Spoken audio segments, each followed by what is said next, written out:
Bismillahirrahmanirrahim. Assalamualaikum warahmatullahi wabarakatuh. Perkenalkan, di sini kami dari kelompok 7 akan mempresentasikan makalah yang berjudul Peradaban Islam pada masa Kerajaan Sapawi di Persia oleh dosen pengampu mata kuliah Sejarah Peradaban Islam, yaitu Ibu Sapiah MPDI. Anggota dari kelompok 7 ialah saya sendiri, Amalia, dan partner saya Muhammad Rizkian Nur. Adapun poin pembahasan di makalah ini ialah pertama, sejarah berdirinya Kerajaan Sapawi, kedua, raja-raja Kerajaan Sapawi, ketiga, kemajuan pada masa Kerajaan Sapawi, keempat, kemunduran dan kehancuran Kerajaan Sapawi. Pembahasan yang pertama ialah sejarah berdirinya Kerajaan Sapawi.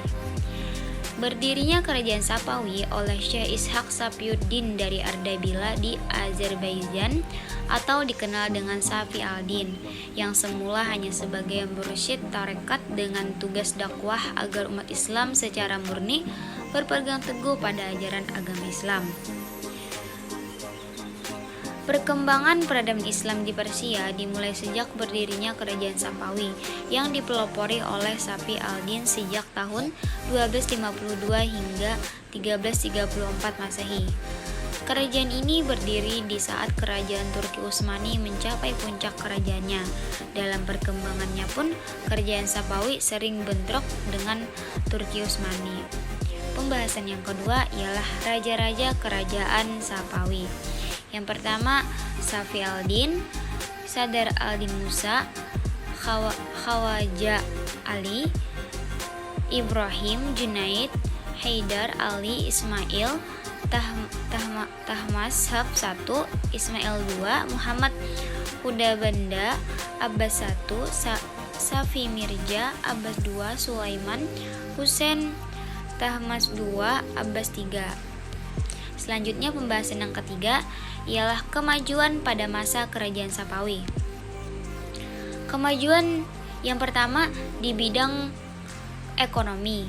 Kemajuan di bidang perdagangan dengan dikuasainya Kepulauan Hormuz dan pelabuhan Gumurun kemudian diubah menjadi Bandar Abbas. Maka salah satu jalur perdagangan laut antara timur yang biasanya diperebutkan oleh bangsa Eropa menjadi milik dinasti Sapawiyah. Selain kemajuan dari bidang perdagangan, Kerajaan Sapawi juga mengalami kemajuan di bidang pertanian. Selanjutnya, kemajuan di bidang ilmu pengetahuan.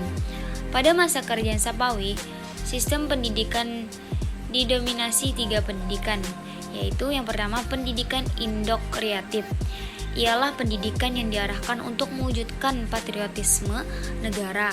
Yang kedua, pendidikan estetika, yaitu pendidikan yang menekankan pada seni karya yang diharapkan mampu menjadi komoditi perdagangan dinasti Sapawi. Dan yang terakhir, pendidikan militer dan manajemen pemerintahan. Pada pendidikan ini ditekankan pengembangan kekuatan militer dan pengembangan ahli dalam bidang pengelolaan pemerintah secara internal. Dan selanjutnya, kemajuan di bidang keagamaan. Pada masa Khalifah Abbas I menanamkan sikap toleransi terhadap para pemeluk aliran keagamaan dalam Islam. Menurut Hamka, Khalifah Abbas I dalam bidang politik keagamaan selalu menanamkan paham toleransi atau lapang dada yang sangat besar. Paham Syiah tidak lagi menjadi paksaan. Bahkan, orang seni dapat hidup bebas mengerjakan ibadahnya. Bukan hanya itu saja, para pendeta Nasrani diperbolehkan mengembangkan ajaran agamanya dengan leluasa, sebab sudah banyak bangsa Armenia yang telah menjadi penduduk setia di kota Isfahan. Dan yang terakhir, kemajuan di bidang pembangunan fisik dan seni. Kemajuan arsitektur bisa dilihat pada Masjid Syekh Lut Aila yang dibangun pada tahun 1603 Masehi dan Masjid Soh yang dibangun pada 1661 Masehi. Kemajuan dalam bidang seni diayomi oleh seniman Persia genius, di antaranya Syekh Ismail dan Syekh Tahmas. Dalam bidang seni kaligrafi juga nampak nyata. Kaligrafer yang menjadi pujaan Syekh Abbas adalah Ali Riza.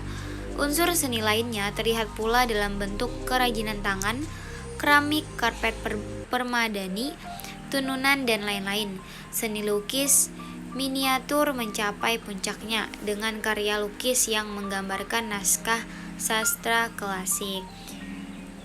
Pembahasan selanjutnya yang terakhir akan dijelaskan oleh saudara Rizkyanur. Bismillahirrahmanirrahim. Baik, di sini saya akan melanjutkan penjelasan dari saudari Amalia, yaitu yang keempat adalah kemunduran dan kehancuran kerajaan Safawi. Faktor utama kemunduran dan kehancuran kerajaan Safawi adalah bermula dari Shah Hussein yang mempercayakan dan menyerahkan politik dan birokrasi pemerintahan kepada orang-orang asing. Faktor lain yang juga mempengaruhi kemunduran dan keruntuhan kerajaan Safawi adalah sebagai berikut. Yang pertama adalah adanya sistem pergantian khalifah Syah yang tidak konsisten.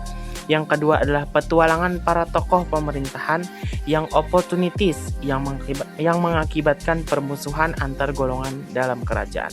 Yang ketiga adalah menurunnya loyalitas para pendukung kerajaan kepada kerajaan Safawi. Mungkin itu saja penjelasan dari kami. Salah khilafnya mohon dimaafkan. Unsur maqala wa la tanzur man qala. Wassalamualaikum warahmatullahi wabarakatuh.